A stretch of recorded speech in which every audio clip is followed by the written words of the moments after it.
നമുക്കൊരു home made ബിസ്ക്കറ്റിൻ്റെ recipe കണ്ടാലോ? അപ്പോൾ അതിന് വേണ്ടിയിട്ട് ഞാൻ 2 ഗ്ലാസ് മൈദ എടുത്തിട്ടുണ്ട്.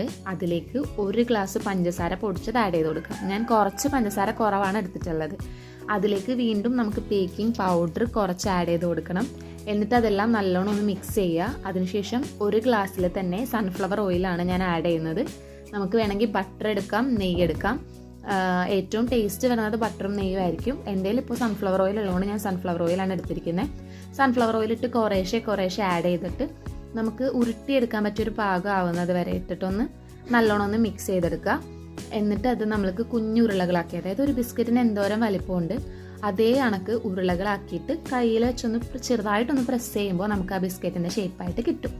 അതിനുശേഷം ഒരു പാത്രത്തിൽ ബട്ടർ പേപ്പർ എടുക്കുക. അതിൽ കുറച്ച് ഓയിൽ തടവിയിട്ട് ഈ പരത്തി വെച്ച ബിസ്ക്കറ്റുകൾ, അതായത് ഈ ഷേപ്പ് ചെയ്തെടുത്ത ബിസ്ക്കറ്റുകളെല്ലാം ആ പാത്രത്തിലേക്കൊന്ന് വെച്ച് കൊടുക്കുക.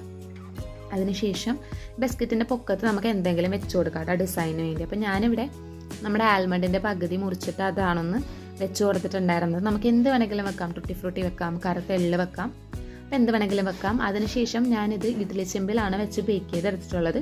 ആദ്യം ചെമ്പ് ഒരു 5 മിനിറ്റ് കുറഞ്ഞ ഫ്ലെയിമിലൊന്ന് മൂടി വെച്ചിട്ടുണ്ടായിരുന്നു.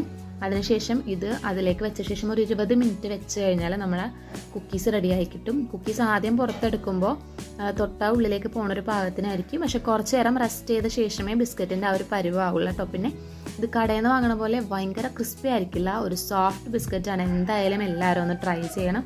അടിപൊളി റെസിപ്പിയാണ് കേട്ടോ.